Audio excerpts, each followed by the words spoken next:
Wow. Yeah. It's pretty good.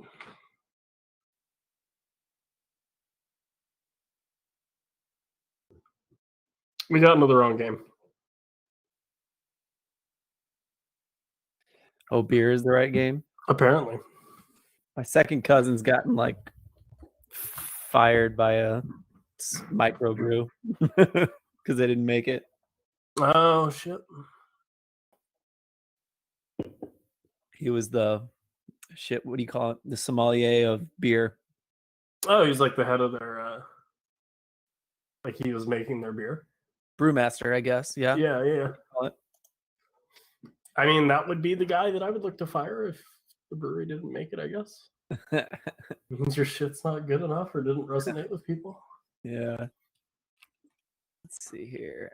Oh, I'm not going to send it there. I'm going to send it here. The National. I love the National.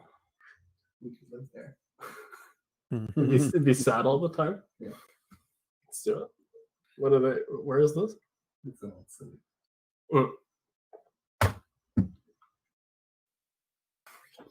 Is it like a 1 bedroom, 1 bath, 500 square feet, 2,000 kind of thing? Probably. Great. Yeah.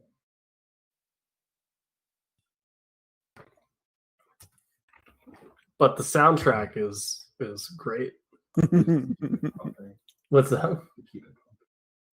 Yeah, I don't know if you can really pump the National, but no, I mean like they pump it through like the HVAC system. Yeah, they play it through the air conditioning. Yeah. You literally breathe the National. You breathe in. That's a good point. You breathe the National. You breathe in and breathe out. Yeah. Cheapest I'm saying 2,100, 707 square feet. Yeah, no. Does that come with a bottle of Dom Perignon? No. Okay. Not every month, please. 136,912. You get your bottle.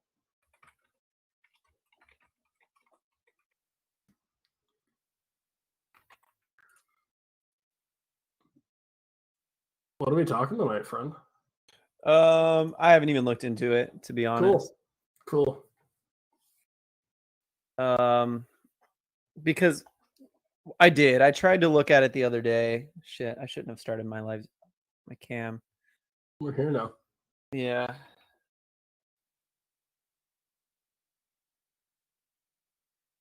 There's not a lot of news, like official league news. A lot of it's like weird on the fringe kind of stuff. Okay. Like we can touch on the RSL thing because Monarchs are getting sold along with RSL and blah blah blah. I don't know if we want to. Nah. Holy shit. Did you hear Anna Voltson's going to Hobro? 5 hours ago. Dude, that's crazy. He didn't start recently. I wish Alan was on the show tonight. That is so crazy. Who would have? All right. I better start notes. It's going to be too much for me to remember. USL show.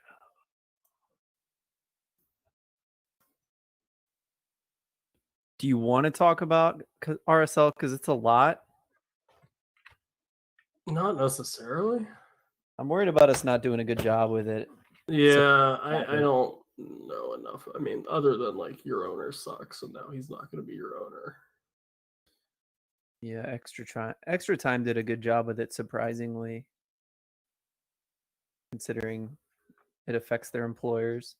Mm-hmm.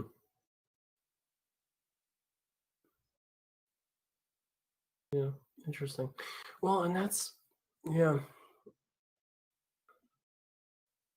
Yeah, the Anna Voltson one's interesting. I'll put this quote on there.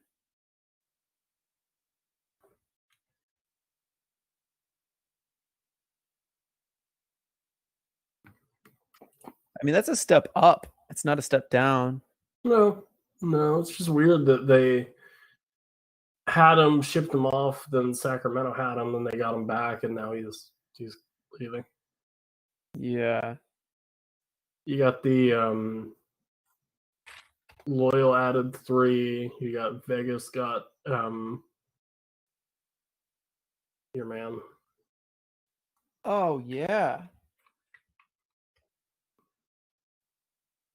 What's his name? Quincy Amarikwa. There it is. That's a Yallop move though. Yeah.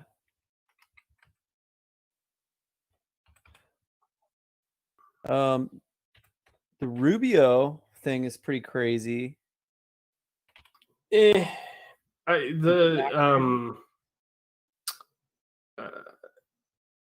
I'm so much more interested with where'd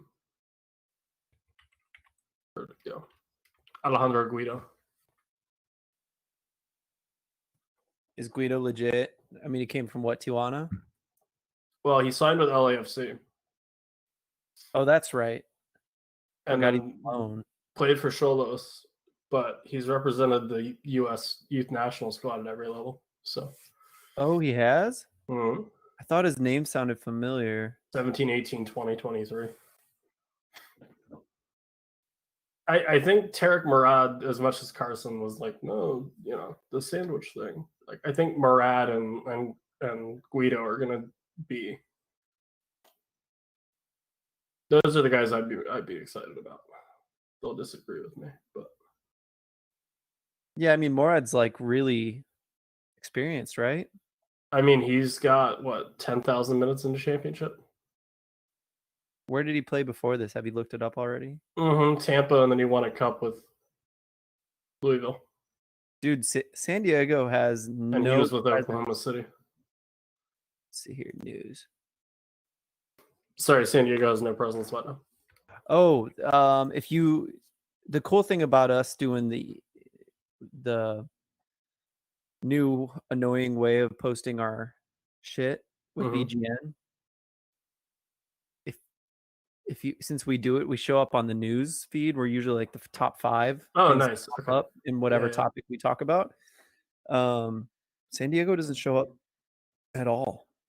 Can I escape? Oh, I don't want to lambast who you're.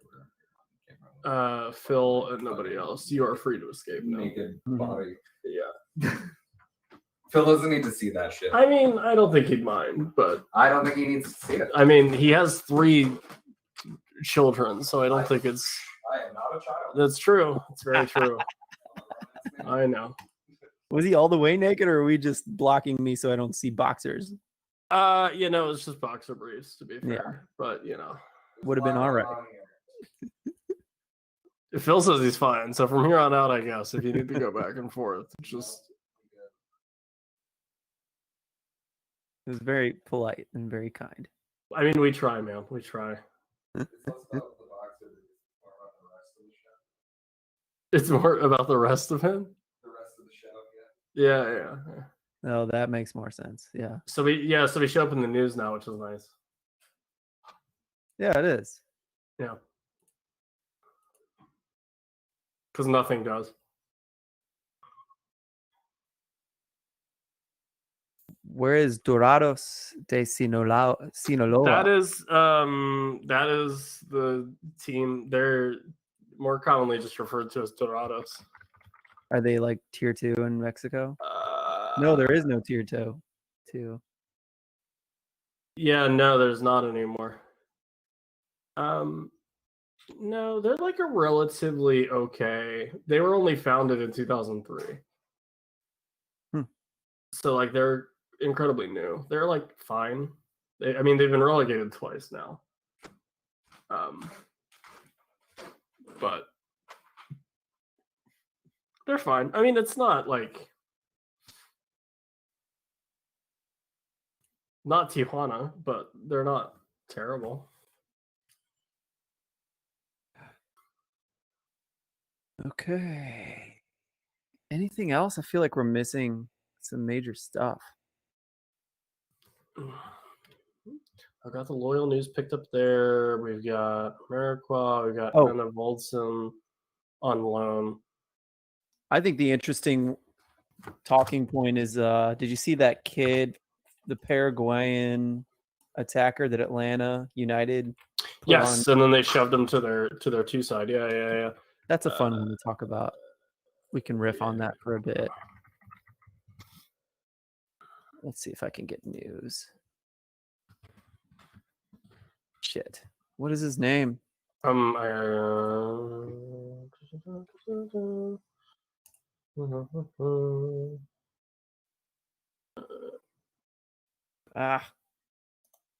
trying. I typed Paraguay instead of Paraguay. Good. Eric Lopez with a K. Is it really just Eric with a K Lopez? Uh-huh.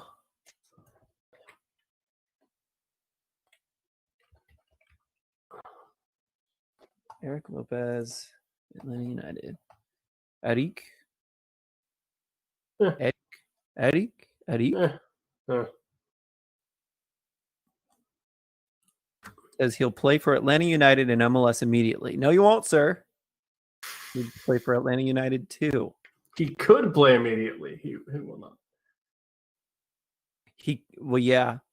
I think they would have to clear. Yeah, roster space issue is the interesting thing.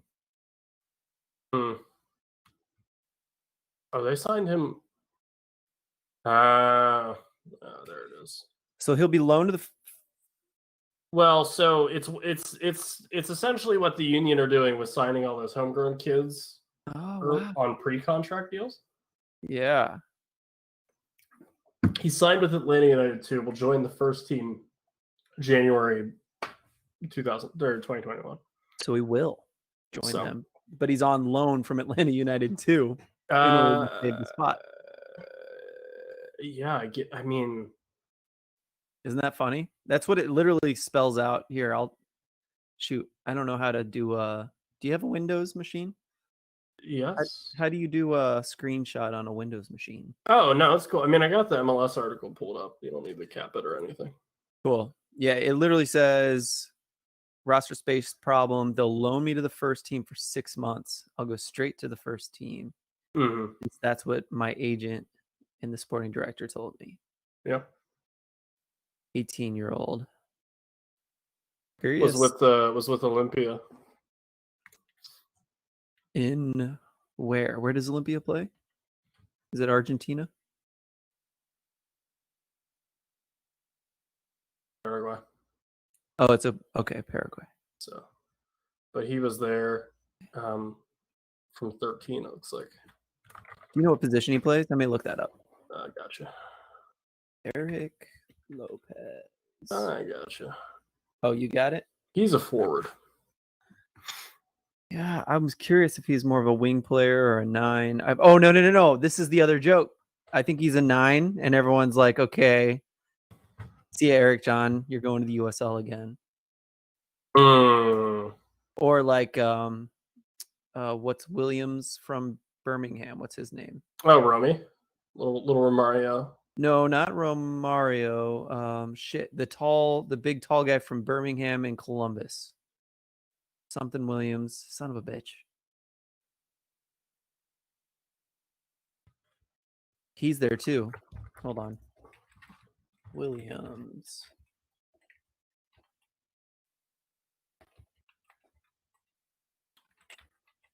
Columbus Crew. JJ Williams. Oh, yes. So, oh, yeah, Battery playing well. Good call. Really good call. They're playing really well. I was just trying to look at the last week or so, see if there's anything. I mean, your boy Dequel scored tonight, right? That's not news. It's news that he finished it. Fair. Well, no, but I mean, he's only been back in the country for a week. That's worth bringing up. I see. I got you. I didn't know that. I just thought he wasn't good enough to play. No. I got it. Saw what's his name tweeted. Mark Goodman. Goodman, yeah.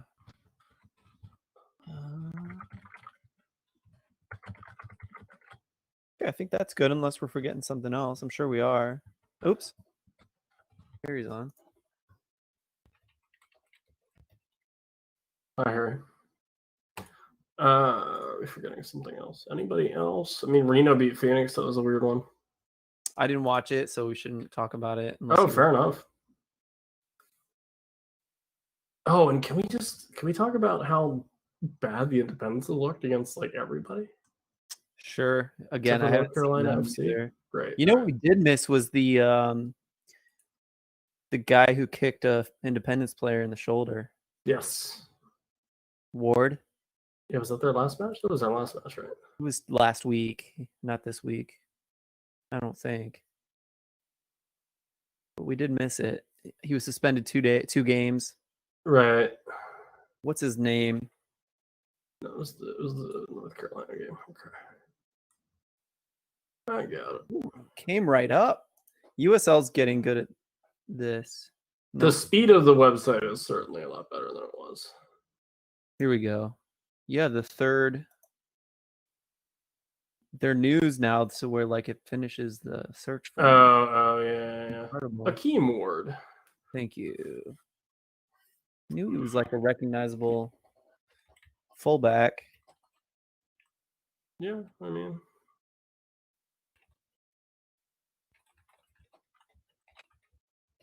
Let me look up. It's a North Carolina player, not Charlotte. Mm-hmm. Yeah. My bad. I forgot the name of the North Carolina player. It's in my tweets, but I have to go back really far to get it. What, the one that got suspended? No, Ward kicked. I think it's a center back for North Carolina. Oh, who he kicked. I bet I can look at the roster and recognize the name. Ah, shit. Roster. Here we go. Weird. Defenders. Oh no, Ward is the fuck. Akeem Ward is the Clay Demick. Clay. He kicked Clay Demick. Yeah, who's that? The Independence kid. So he's the one that kicked. No, Akeem No. Ward. Akeem Ward kicked out at Clay Demick. I got so confused because it was a blue jersey and a white jersey, and it could have gone either way. I hate that their jerseys are so similar when they play each other. I agree. All right. Did you write that down? What's his name? Akeem Ward. Got kicked that. out at Clay Dimick. Dimick. Dimick. Mm-hmm. Thank you. I think that's good. Yeah. Yeah, should be all right. All right. I'm going to start recording. Doing the same. And we're live.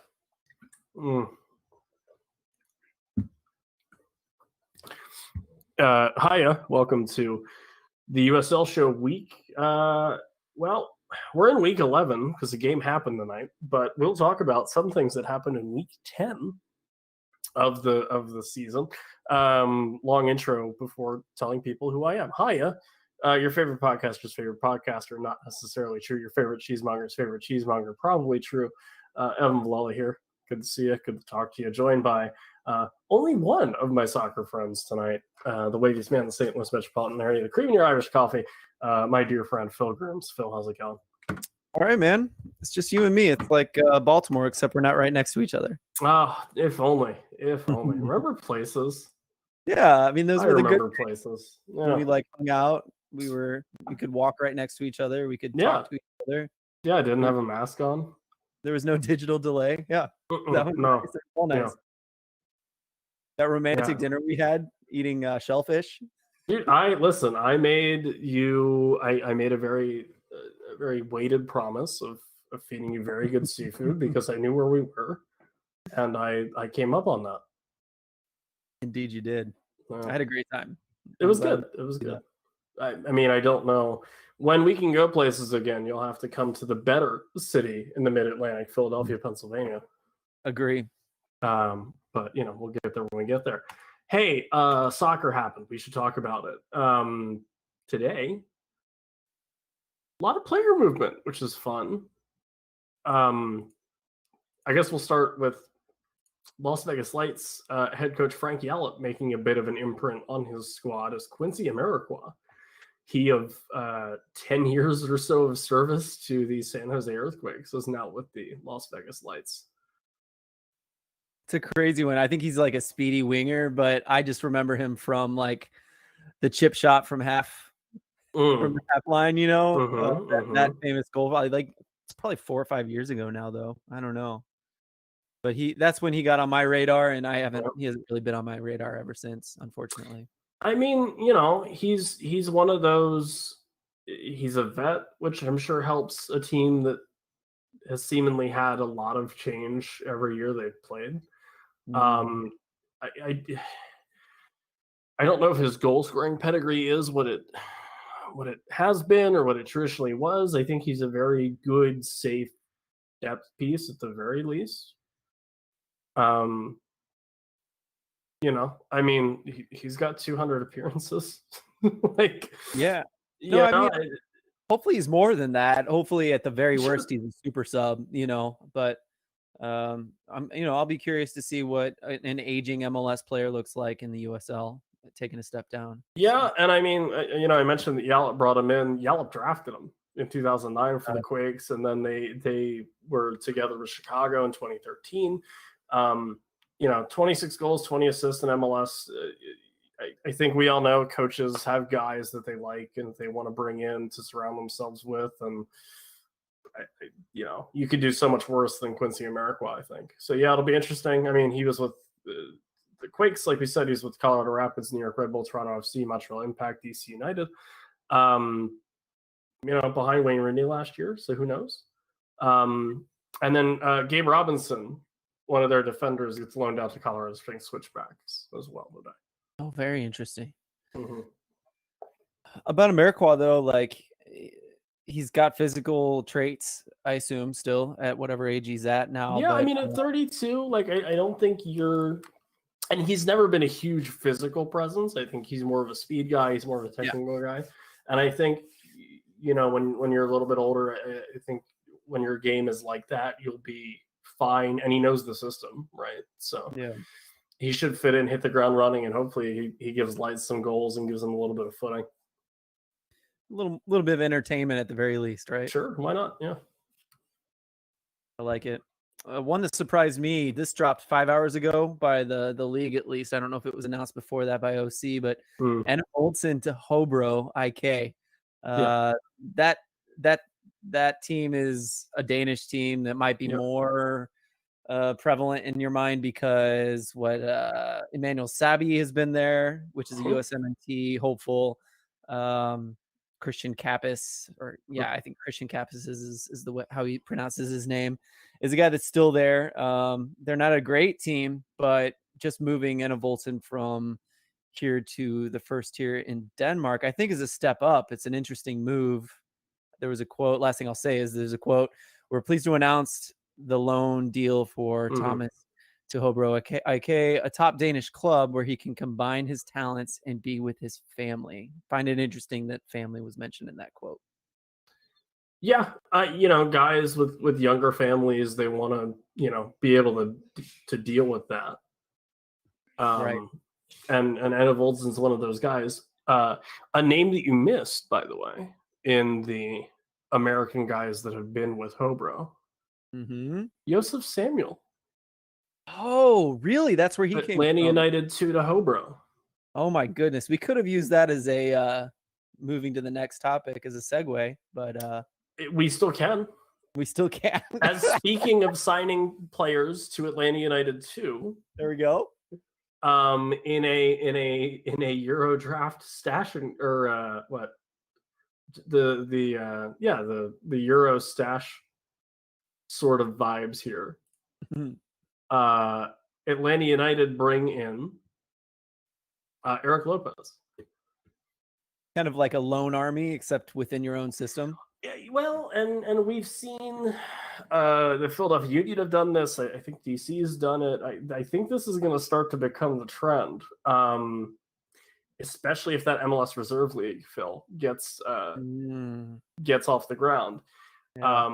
So what they've done they have signed him as an organization, because I think they just signed him to the 2 side, but who knows? Atlanta United signed him. He's going to play for the 2 side until January 1st, and then he'll become a first team rostered player for Atlanta United. Yeah.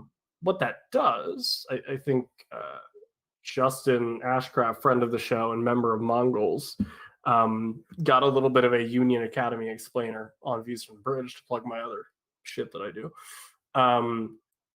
It gives teams a year to look at guys that they bring in, pretty low risk. Lets guys play for a year in your system. And then, you can bring them up, see what they have. And then if it doesn't work out, you can kind of cut ties and you get 1 year for free, essentially, on a 2-year deal without as much risk, because they're not making necessarily MLS money right away. It's very, if you're a relegation threatened Premier League team and you sign a guy for, 3 years, but that first year you say, hey, if we go down, your wages are getting reduced. It's sort of the American version of that. But yeah, Lopez is. I guess what I would say it's even a step different from that, only in that I do think it's partially that. I think they do want to make sure he's only 18. So I think they want to make sure he's good before they call him up. But it's also like, I think the bigger deal here is that they don't have enough space to bring in an international for an international slot. Sure. Maybe even cap space. So it's a bit of a cheat in that way as well, in that they're Atlanta United 2 is actually, the details are Atlanta United 2 is signing him to that team. He's not signed to Atlanta United, the top club.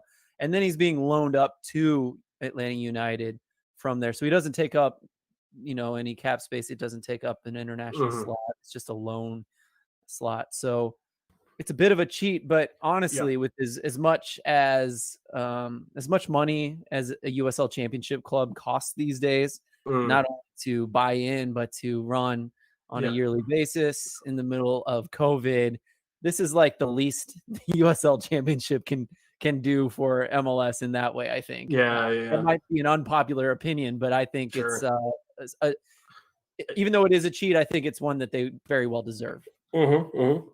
No, listen, Paraguayan Youth International, from the looks of things, he's got pace, he's got a okay first touch. And I mean, pretty active in the box. So, he's going to be a handful, especially at championship level. I don't have any real basis for what the Paraguayan first division looks like compared to the championship or MLS. But he's been with Olympia since he was like 13, and they were pretty high on him. A couple of the news reports that I saw from Atlanta media, at least, said that it was Olympia's wonder kid, which I don't know how true that is, but there's enough hype around them that Atlanta United brought them in, and we saw what they did with a couple of South American kids a couple of years ago. So I'm sure they're looking to recreate some success they've had in the past with South Americans from relatively unknown clubs, at least on the American radar. You got to plug your other podcast, so I'll plug mine. Please. Stuart Holkerin from Flyover Footy. He's been on my show a couple times. He brought up a really good point that I hadn't thought about until I saw it, that, he said, he quoted this news on Twitter and said, cue Adam John loan to USL Championship. And so not only Adam John, but JJ Williams, this is definitely direct competition with those guys. I know Atlanta United hasn't used those guys a ton this season. So I think if he does work out for them the way that perhaps Union would try him out and check him out and see if he works, if he's able to perform above those guys, I agree. One or both of them might be dropping down to the USL shortly, which would be huge because they may not make a huge difference in MLS. They would make a huge difference on any team. I'm pretty close to right away, I think. Especially Birmingham, who's on a tear, like JJ Williams coming back and fitting right back in where he was before the playoffs would be a hell of a move this time of year, right? Yeah, I mean, if you can grab either of those guys, that'd be massive. I don't know if it'll happen now, only Nope. because just weird. You still have a bit of a crunch as far as your schedule goes and things, and you want to have as many guys as possible so you can rotate them in and out. But who knows? Who knows? I'm curious. I'm trying to think of. I think this would be a fun one for next week because this is something we'll be able to talk about. Well, and I'm curious where people might think Adam John might go and where he would be the most useful because he's not going back to Phoenix. They're stacked. They're doing fine yeah, no, despite the recent game at Reno. But yeah. And the other one that's interesting, not like they would, I don't think they'd load him anywhere that wouldn't be just to their two side, but it would be kind of funny to see him back with a bunch of 18-year-olds. Corey Burke is apparently clear to come back into the country pending a visa here in a day or two. So been killing it in Austria, doing really well there. He's been very Corey Burking it in Australia or in Austria, where you go, a hat trick, a red card is about right. Not in a bad way. I love it, but yeah, I like it too. Yeah. So who knows? He's got a meeting with the embassy apparently tomorrow. So as long as he doesn't get high, he'll be fine. Okay. Which was the whole thing last time. Ah, damn it. That's too bad. Yeah. I like him. Do you think he'd come back to the Union or not so much? Oh no, that's where he's going. Oh, okay. Yeah. It's just a matter of what they do with him, really. If they think they have space for him or not, and if they don't, that would be fun to see him play with the Union too, just because it's a bunch of children, and he would be frustrated. Be interesting for sure. It would be. Hey, San Diego Loyal made some moves, not to be outdone by the team that they're playing tomorrow. Is that Phoenix? No, San Diego and Las Vegas. Vegas. Yeah. Okay. Yeah. Not to be outdone by Las Vegas. San Diego decided to bring in a couple people. I'm probably gonna have a hot take here in that I think that the two guys that don't have as much experience, I don't know. Carson Merck, friend of the show, friend of mine, was very excited about one of these moves and then not so much about Tarek Morad, and then was kind of okay about Alejandro Guido. But San Diego bring on Rubio Rubin, Tarek Morad, and Alejandro Guido. So one player essentially for each of their defense, midfield, attacker. Rubio Rubin, former U.S. international, played for Dorados and Club Tijuana. 24, he's made 7 appearances for the men's national team, but he hasn't played since the 2018 season, made his debut in 2014, so he's been kind of on the fringes for a while. And then he was over with Utrecht and Stabak as well in Europe, but good and great. And I like that guys that have some senior team experience are willing to, I don't know, swallow the bitter pill a little bit and move down the championship. It is weird because that was only 2 years ago that he had that senior cap. It might have been but I mean, 7 appearances or so with the national team. Yeah, and they come over 4 years just doesn't really scream. And I mean, I guess in his defense, like the men's national team at that point was the most stable thing in the world. But like that doesn't scream confident. Like I'd be much more interested in what he's been doing at the club level than the national team level at that point. Agree. Yeah, and even in the national team call up was like, okay, that's a deep dive. Right. I remember not being excited about him. He got an appearance. He did some things, but it wasn't super especially good. Someone made a comparison to Kiesewetter. Okay, yeah. It's about right.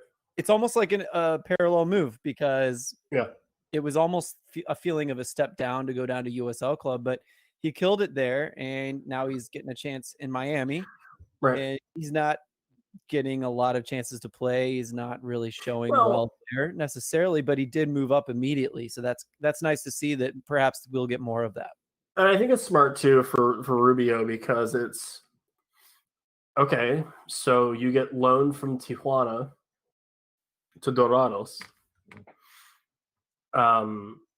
that doesn't necessarily inspire confidence if I was him. Mm-hmm. Because I know, Tijuana, big club in Mexico, obviously. Okay, I'm only 24. I don't know, what they're going to do for me. I don't know if I necessarily see a future for myself with Dorados. Maybe I don't really get on there. Tijuana, they loan me, so that's not inspiring a huge amount of confidence. If you come back to the States, you're at least going to get playing time, I think, at Loyal. Oh, for sure. Yeah. And you can maybe get back on the radar here a little bit quicker than with a mid-table Liga MX side. Yeah, I'm interested to see how he does because I think it's going to be up to his output. I really do. I agree. He's gonna. It's unfortunate. I'm worried that San Diego Loyal is not a good place for a striker to go this year. And it may be something where he doesn't do much this year, but next year he becomes more dangerous. But Loyal, it seems to be a defend first kind of a team. Sure. And we need to hear from Alan on this one because it's really unfortunate that they have a show themselves tonight. He couldn't make it tonight, but I'm really excited to hear what he has to both of these and then see who's more right. And when it's me, let Alan know.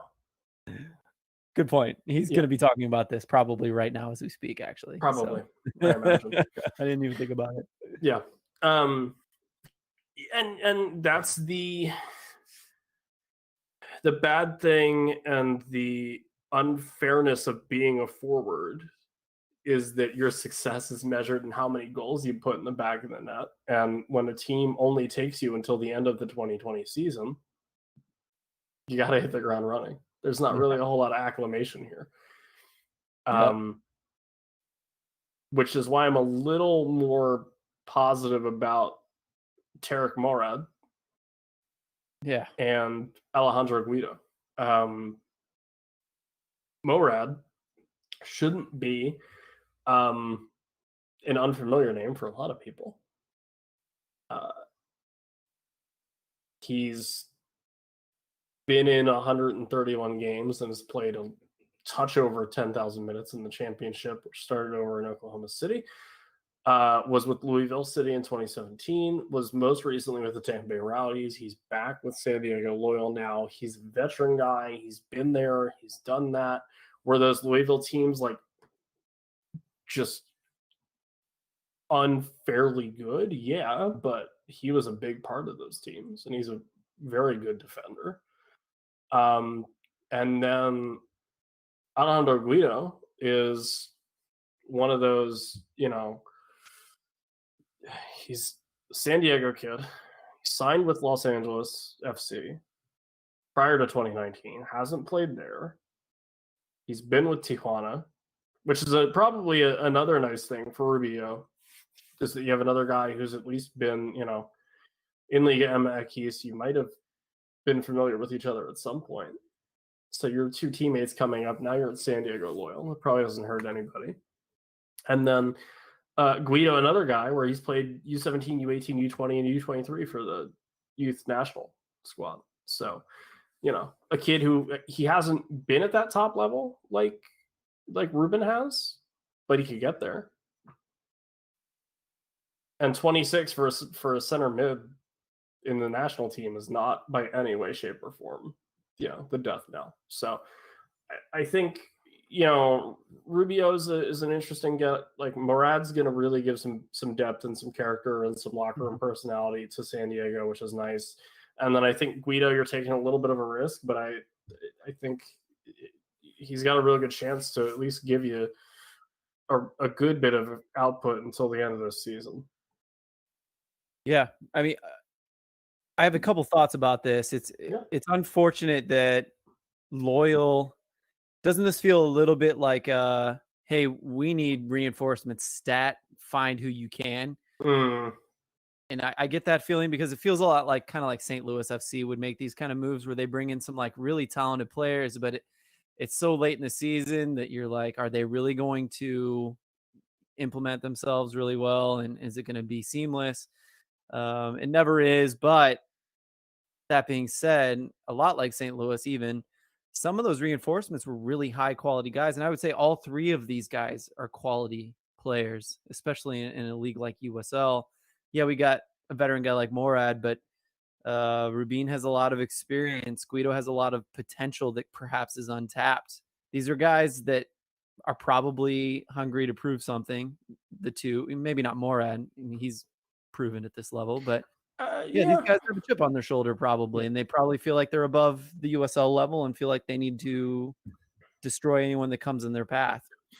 And I think the funny thing to me about whenever we put the narrative out where it's like these guys feel like they're above this, you can't do that. You got to play who's in front of you. You know what I mean? Like, it's one of those weird things where it's like, yeah, like on paper, statistically, they might be like that weird, like, you know, oh, well, the pipeline from USL to MLS is broken, so they're not getting chances. But, like, you can't really buy into that as a player. No, you can't. Because then then it turns into not trying and you know, getting complacent, and then you're never going to get a look, right? So right. Yeah, because I mean, we just mentioned JJ Williams and Adam John, and I'm blanking on his name. I'm going to look it up as we go, but who just got a chance with Nashville FC from Charleston, and the dude killed it as a 6 for Nashville in their last game. They had a new look in their midfield, kind of changed the way they were going about things, and they got their second win in MLS. First or second, yeah. Gosh, I'm blanking on his name. I'm sorry. Pull up the roster. Charleston Battery player, MLS. Popped right up on my search. Brian Anunga. Oh, it's Brian Anunga, yeah. Right. Which he was a little off of our radar when he got signed to MLS. We were all talking about Adam John, a few other players last year. Well, I think in Nashville you see like Derek Jones and yeah, exactly. Derek Jones. Yeah, like there's a couple other guys where they're like a little bit younger. We were talking about James Musa to Minnesota, who hasn't had an effect on them as far as I know. Brian Anunga just got a good chance and he killed it. Saw a nice heat map from you know who I missed who would have immediately been able to tell you it was Brian Anunga? Who? Ryan. Yeah. Because he played for the Wilmington Hammerheads. Exactly. He's gonna listen to this, hopefully. He'll be like, oh yeah, Brian. He's so mad at us for taking so long. Yeah, he'll be all right. He's too busy getting his third doctorate or whatever the fuck. But that leads us right into, I think that's a good transition to the Battery. Battery, you're killing it right now. Are we surprised? No, we're not surprised. Maybe we can be a little surprised. I don't know, man. I need to find the Nicholas Murray reply that was just absolutely spot on. There is. I didn't read it. I know they were really mad about the Atlanta United draw and even the other one where it was 3-2.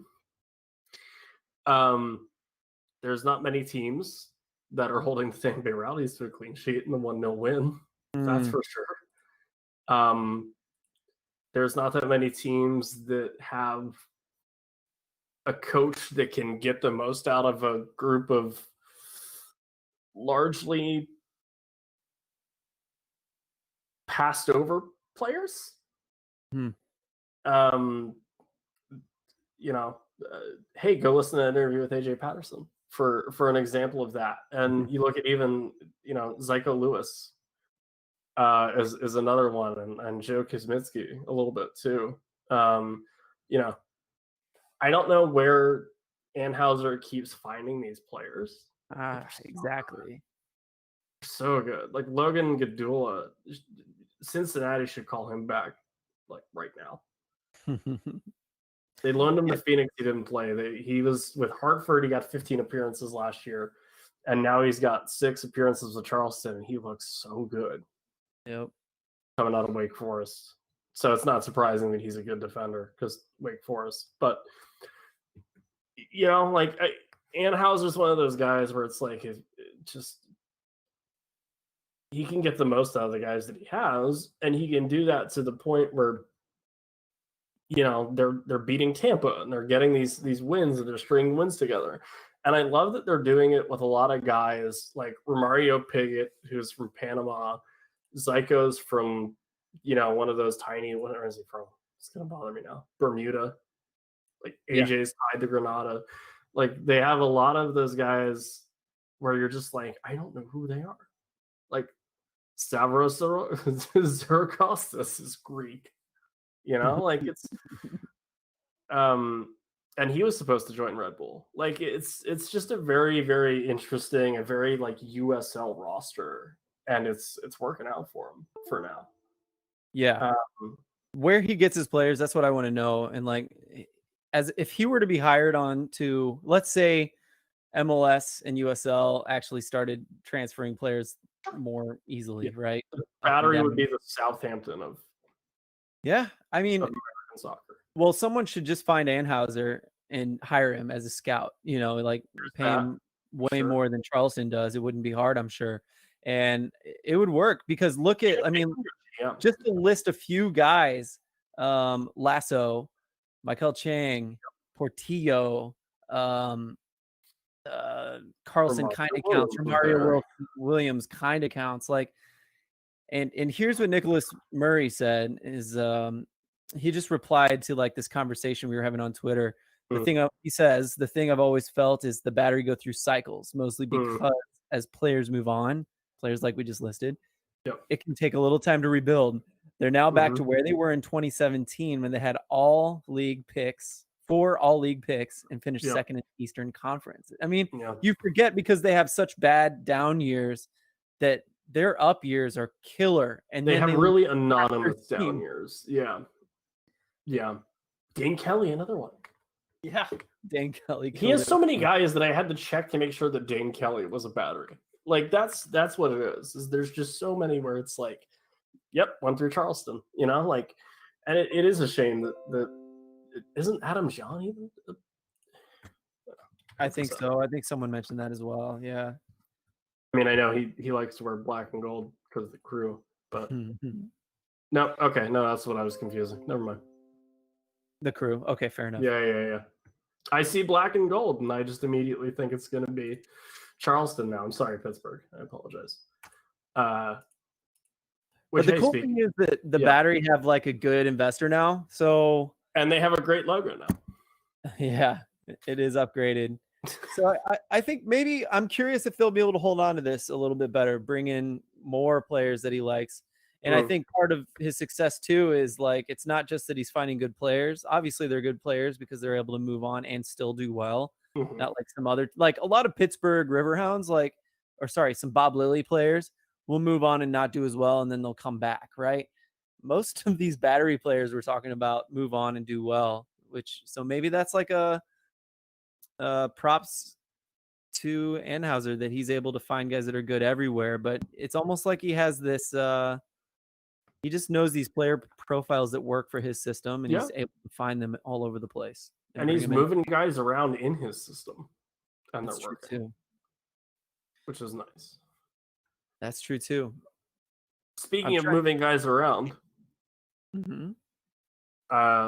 Dick was back in the country a week ago. About a week ago. Had some visa problems and COVID things and stuff like that happens. I know it's Loudoun United, so it's not like, wow, he scored against someone, really making some waves. But he gets a goal for the Hounds tonight. Yeah. I know he was in St. Louis for a couple of years. Yeah, I know you didn't rate him, but I did in some ways. The guy's always had trouble finishing, but tonight's finish was a nice one, to be honest. It was good, and as a depth piece and as a guy that can just provide a little bit of spark, at least until he gets healthy, and then he's probably a guy that's going to challenge. Yeah, because who's the guy that has a similar profile to him from Nashville? Has not been productive. Dang it, I forgot his name. As usual. Keep making me close and open Nashville's roster, and I don't know how I feel about it.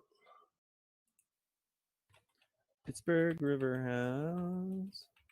No, gotcha. What do you need? Rapapa Mensa. Sorry, everyone. Mm. Rapapa was really good in the first couple games, but he's been a little quiet ever since. So it's good to get Decoy in there and give him some minutes, challenge Rapapa, and perhaps take his spot if he keeps scoring. Obviously, tonight they played a team that wasn't that good. I Right. thought they looked pretty terrible tonight, to be honest. Well, and my one criticism, I suppose, of the Rapapa Mensa deal to Pittsburgh is I think that everyone still thinks that Rapapa Mensa is going to do what he did with Harrisburg, which I know a lot of people are like, who? There was a team, they used to exist. They played in a baseball field in City Island, Harrisburg, Pennsylvania. They were simultaneously terribly run, but also better than they had any right to be. And Rapapa Mensa played for them. And if Bobby Warshall wasn't on the field for the first 2 years that I started paying attention to Harrisburg City Islanders, I think Rapapa Mensa would be one of my least favorite players, but Bobby Warshall was there. So it wasn't Rapapa Mensa. Native of Pennsylvania, by the way. What's that? Native of Pennsylvania. Is that why we love Bobby? No, we really didn't like Bobby Warshall. Oh, okay. And I think that's because of the same reasons a lot of people really didn't like James Chambers or really don't like Enzo Martinez or really don't like any of those guys, where it's very fun if he's on your team, but not very fun if he's not on your team. Which is going to be very sad if that, or like the Daigo Charas of the world. I'll be very mad if that sort of player is out of fashion in 5 years. I'll be very mad. Troy Deeney, another one. Rapapa Mensa was a nightmare, and he was very fast. He was very good at goal. He was very lethal. I don't think he's very fast anymore, and I think that takes away from a lot of his lethality. And I think, or at least if he's as fast as he was, he can't do that for as long as he used to be able to. And yeah, so I mean, I think a guy like Dequa, who's at least got as many ways to hurt you as Mensa does. I think one of my favorite quotes, Tommy Smith on Grumpy Pendants this morning when I was out on the golf course, I threw them on, and they were talking about Glenn Murray, Brighton and Hove, speaking of the Hammerheads. And they said, when he got to Brighton, it was, Glenn Murray is as old as the hills, or is older than the hills. But the goalposts don't move. And I like that a lot because, it doesn't matter if Mensa and Dequa or player A and player B are built the same. If they just know how to find the goal, they're great. So if Dequa can find the net consistently with Pittsburgh now that he's back, and I'm sure he's been super happy about having to, have this enforced break because the pandemic's happening. If he can just find the net and just start scoring goals and make that everyone else's problem to figure out where he should play or what league he should be in and this, that, and the third, then he's great. And that's a great move for the Riverhounds. I agree wholeheartedly. I just hope he's able to, continue to finish. I think he will be an asset to them. I mean, the thing is, he fits right into a Lily team because the guy that gives 110% all the time. Dequa, I'm talking about at least. So yeah.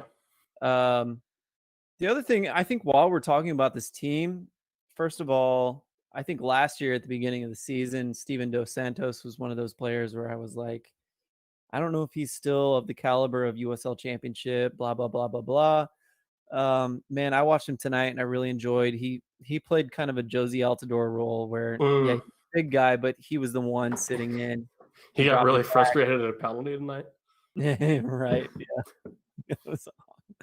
We'll leave that one for another show. But Steven Dos Santos looked amazing playing the dropped in forward /10, I guess. Even he wears the number 10. He did a great job, and Dequa played up top and was able to manhandle a center back for a goal tonight. But the other one is the loss of Kevin Kerr. I thought was going to be detrimental to this team more than any other loss in the recent past. And this kid, Robbie Mertz, has come in. He doesn't play the same position necessarily, but Robbie is filling like this role for Pittsburgh Riverhounds where he is like the heart of the team. He finds himself in the right place at the right time and is able to be somewhat creative.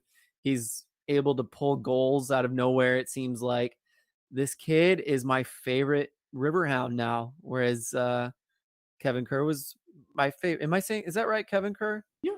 Yeah, making sure I had his name right because I confuse him with Devin Kerr sometimes. But Robbie Mertz is like, to me, the new Kevin Kerr. I really enjoy his play. The kid is amazing, and I don't think anyone saw him being this good out of college. I think this is his first year in the USL, and I think I might even give him the Rookie of the Year vote this year, if there is such an award. I'm not sure there is.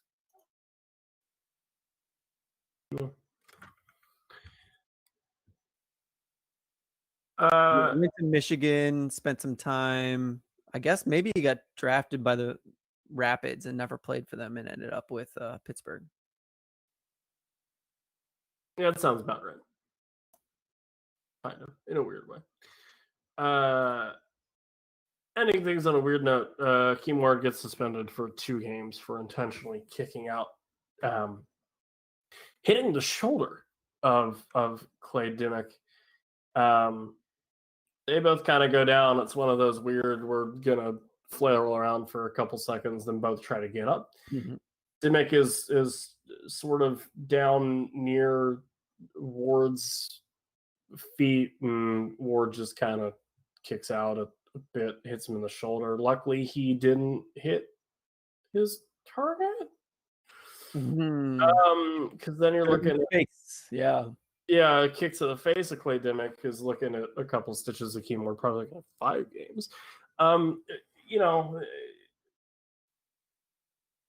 are we happy with 2 games? I have this. Actually, I can pull up the statement. I think the thing you like start to compare it to is the Romario Williams, or not Romario Williams. What am I talking about? Who's the Riverhound? Romeo Parks. Yeah. Granted, that was like a jump kick to the back. So yeah, that was a lot. Near as bad, and that guy got kicked out of the league.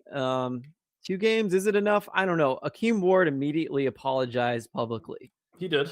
I don't know if Romeo Parks did that, but probably. Ward claimed it wasn't intentional to hit him in that spot necessarily. Yeah. It's understandable to get frustrated. These days you get caught for every little thing on camera, so just don't do it. But 2 games, I guess it's fine. I could have seen 4. I don't think I would have gone higher than 4. I think 3 would be a little better. 2 is just a weird number. He misses the game against Memphis. Actually, he already missed one. Yeah, because the ruling came down on the 28th. So he would have been suspended for the game that happened on Saturday, the 29th, against Memphis. And then he's suspended for the game today, when you're listening to this, Wednesday, against Birmingham.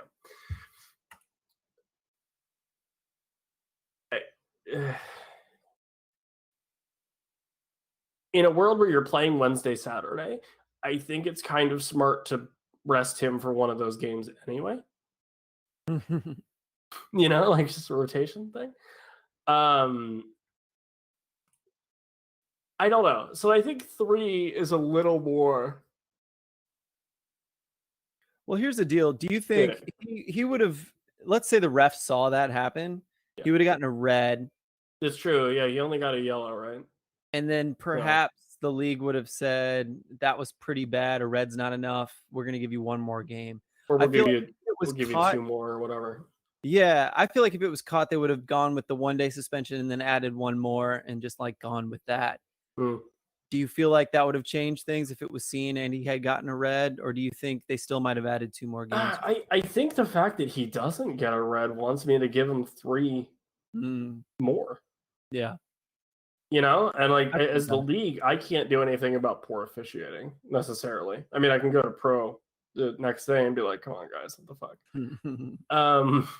But I think the fact that he only gets a yellow, that he was able to play out the rest of that game when, you know, even if we're just looking at it from a endangering your opponent standpoint, kicking out at somebody when you're that close to the back of them is rough. And so, yeah, I think 3 games here would have been a little better, because not that you're going to, say like, hey, we talked to the disciplinary committee and they were like, oh, the yellow card was kind of weak. And so we're like, yeah, you're right, 3 games. But, just for me, hey, we don't think that the yellow card was enough. And yeah, 3 games.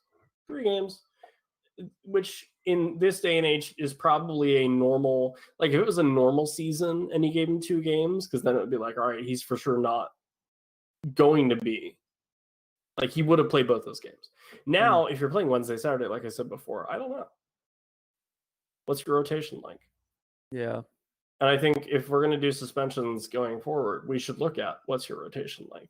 How often is a guy like that playing anyway? Is he only playing, 2/3 of the games? All right, well, and he misses 3 just in case.